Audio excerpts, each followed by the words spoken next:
आप लोगों को आज हम एक ऐसी स्टोरी सुनाने वाले हैं जिसे सुन आप शौक रह जाओगे। अगर आप लोगों को कहा जाए एक एमएमएस जिसकी कीमत 1.5 करोड़ रुपये है तो क्या विश्वास करोगे?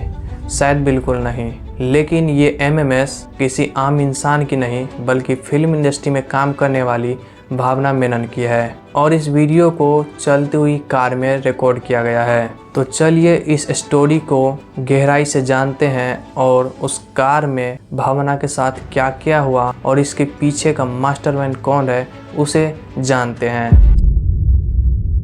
17 फरवरी 2017 भावना अपनी फिल्म की शूटिंग खत्म करके अपने घर के लिए निकल रही थी, लेकिन उसे ये नहीं पता था कि अगले 2 घंटे उसके लाइफ का सबसे बदतर घंटे होने वाले हैं, जो कि पूरी फिल्म इंडस्ट्री को हिला के रख देगा।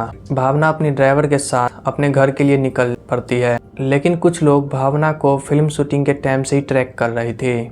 जब भावना की कार एक सुनसान सड़क पर चल रही होती है तभी एक ब्लैक कलर की कार भावना की कार को जोर से पीछे से टक्कर मारती है। भावना अपने ड्राइवर को रुकने के लिए बोलती है। भावना जब पीछे मुड़ के देखती है तो देखती है उस ब्लैक कलर की कार में से 7 लोग निकलते हैं और भावना के ड्राइवर को मारने लगते हैं। भावना की ड्राइवर भावना को अकेले छोड़ अपनी जान बचा के भाग जाता है। तभी उस 7 में से 3 लोग भावना के गाड़ी के अंदर घुसते हैं और उसके पीछे पीछे 4 लोग और एंटर कर जाते हैं।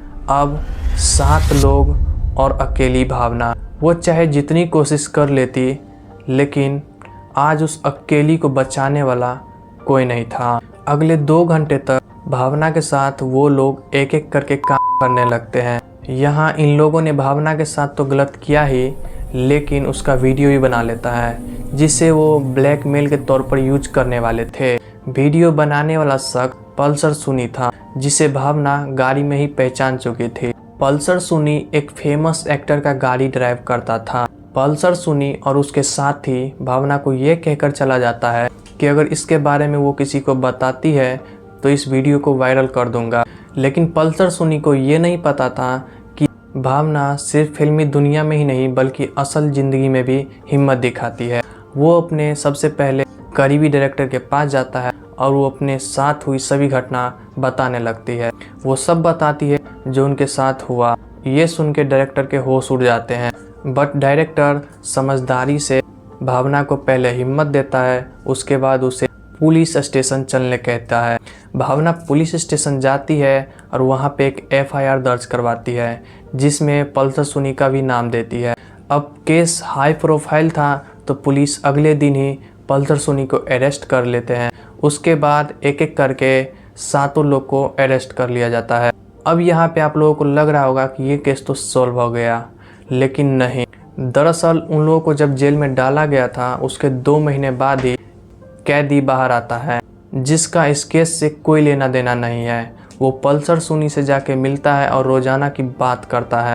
वहाँ से बाहर आने के बाद पल्सर सुनी का एक लेटर वो मुजरिम बाहर लेकर आता है जिसमें बहुत बड़े बड़े खुलासे किए गए। उसमें एक सुपरस्टार का भी नाम था। उसके बाद ये लेटर बहुत वायरल होता है। उसमें लिखा था ये काम हमने अपनी मर्जी से नहीं किया बल्कि इस काम को करने के लिए इंडस्ट्री के सबसे बड़े सुपरस्टार दिलीप ने कहा है और भावना के वीडियो बनाने के लिए भी 1.5 करोड़ रुपए दिए गए थे। उसके तुरंत बाद दिलीप को अरेस्ट किया जाता है, बट अभी भी आधे लोग दिलीप के साइड थे। उन लोगों का कहना था कि भावना सुपरस्टार दिलीप पर झूठे आरोप लगा रही है।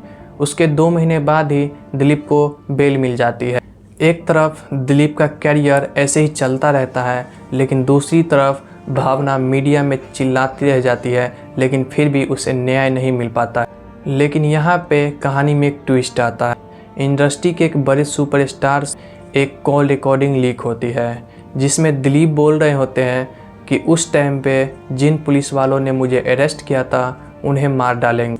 अब पुलिस के पास एक और एविडेंस हाथ लगती है, लेकिन दिलीप अपने पैसा और पॉलिटिक्स में पहचान होने से बच जाता है। उन्हें कोई हाथ तक नहीं लगाता। इधर भावना अपनी दुख इंस्टा पे शेयर करती रहती है और इसी तरह ये केस भी आज भी अनसॉल्व पड़ी हुई है। अगर आप लोगों को इस तरह की स्टोरी पसंद आती है तो आप लोग सब्सक्राइब कर सकते हो और कमेंट में ये बता देना कि आप दिलीप को सपोर्ट करते हो या भावना को।